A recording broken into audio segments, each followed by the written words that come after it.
നമസ്കാരം. നോയിഡിലേക്ക് സ്വാഗതം. വർഗീയത പ്രചരിപ്പിക്കാൻ ഒത്താശ ചെയ്തു കൊടുക്കുകയും അധികാരത്തിലെത്താൻ മതത്തെ ഉപയോഗപ്പെടുത്തുകയും ചെയ്താൽ അയാളെ വിളിക്കേണ്ടത് വർഗീയവാദി എന്ന് തന്നെയാണ്. ആമുഖമായി ഇത് പറഞ്ഞത് വടകരയിൽ നടന്ന തെരഞ്ഞെടുപ്പ് പ്രചരണത്തെക്കുറിച്ച് പറയാൻ വേണ്ടിയാണ്. വടകരയിൽ UDF സ്ഥാനാർത്ഥി പ്രചരണം തുടങ്ങുമ്പോൾ മുതൽ സ്വീകരിച്ച നിലപാട് ശൈലജ ടീച്ചറെ വ്യക്തിപരമായി അധിക്ഷേപിക്കുക എന്നതായിരുന്നു. രാഷ്ട്രീയ ആരോപണങ്ങൾക്കപ്പുറം വ്യക്തിപരമായി വെറുപ്പ് പ്രചരിപ്പിക്കാൻ നടത്തിയ ശ്രമങ്ങളാണ് വടകരയിൽ കണ്ടത്. കാഫിറുകൾക്ക് വോട്ട് നൽകണോ അതോ ദീനിയായ യുവാവിന് വോട്ട് നൽകണോ എന്ന് നിങ്ങൾ ചിന്തിക്കൂ എന്ന് പറയുന്ന പച്ചയായ വർഗീയതയാണ് വടകരയിൽ UDF അഴിച്ചുവിട്ടത്. മതവും ജാതിയും നോക്കി വോട്ട് ചെയ്യുന്നവരല്ല വടകരയിലെയും കോഴിക്കോട്ടെയും ജനങ്ങൾ. കമ്മ്യൂണിസ്റ്റ് പാർട്ടിയുടെ കോട്ടയായ കുറ്റ്യാടിയിൽ ജയിച്ചത് പാറയ്ക്കൽ അബ്ദുള്ള എന്ന ലീഗുകാരനാണ്. കോഴിക്കോട് മുഹമ്മദ് റിയാസ് തോറ്റത് MK രാഘവനോടാണ്. വടകരയിൽ ഇടത് LDF സ്ഥാനാർത്ഥി AN ഷംസീർ മുല്ലപ്പള്ളി രാമചന്ദ്രനോട് പരാജയം ഏറ്റുവാങ്ങിയതാണ്.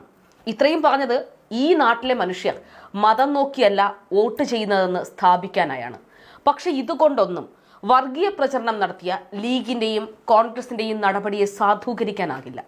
ലീഗിന്റെ നീചമായ പ്രചരണങ്ങൾക്ക് പലതുണ്ട് ഉദാഹരണങ്ങൾ. 2001 നഫീസ ബലാത്സംഗ കേസ് ഏറ്റവും വലിയ ഉദാഹരണമാണ്. നിസ്കാരപ്പായയിലിട്ട് നഫീസ എന്ന യുവതിയെ ബലാത്സംഗം ചെയ്തു എന്നായിരുന്നു ആക്ഷേപം. അതിനുശേഷം ബിനു എന്നൊരു യുവാവിനെ ലീഗും NDFും ചേർന്ന് വെട്ടിക്കൊലപ്പെടുത്തുകയും ചെയ്തു. പിന്നീട് നടന്ന നിയമസഭാ തെരഞ്ഞെടുപ്പിൽ UDF വൻ ഭൂരിപക്ഷത്തിൽ അധികാരത്തിലെത്തി. എന്നാൽ ഏതാനും നാളുകൾക്ക് ശേഷം നഫീസ പത്രസമ്മേളനം നടത്തി പറഞ്ഞു, ലീഗ് പണം നൽകി ബലാത്സംഗ തിരക്കഥ ഒരുക്കി പറയിച്ചതാണ് എന്ന്. അങ്ങനെ കൃത്യമായി വർഗീയത കത്തിച്ചുകൊണ്ടേയിരിക്കുകയാണ് ഇവർ എന്നും ചെയ്തിട്ടുള്ളത്.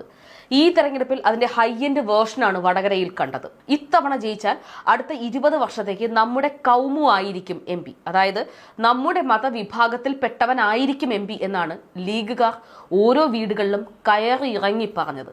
മുസ്ലിം ലീഗ് ഒരു സെക്യുലർ പാർട്ടി എന്നാണ് ഈ നാട്ടിലെ മനുഷ്യർ ഇന്നും വിശ്വസിച്ചു പോകുന്നത്. ആ വിശ്വാസത്തെ തകർക്കുന്ന പ്രചരണമാണ് വടകരയിൽ നടന്നത്.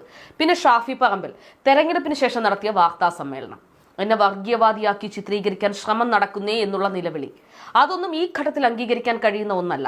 താങ്കളുടെ അറിവോ സമ്മതമോ ഇല്ലാതെയാണ് ഇത്ര നീചമായ പ്രചരണം നടന്നതെന്ന് വിശ്വസിക്കാൻ മാത്രമുള്ള നിഷ്കളങ്കതയൊന്നും ജനങ്ങൾക്ക് തൽക്കാലമില്ല. ശ്രീ ഷാഫി പറമ്പിൽ വർഗീയവാദിയാണോ എന്ന ചോദ്യത്തിന് ആദ്യം പറഞ്ഞ വാചകമാണ് മറുപടി.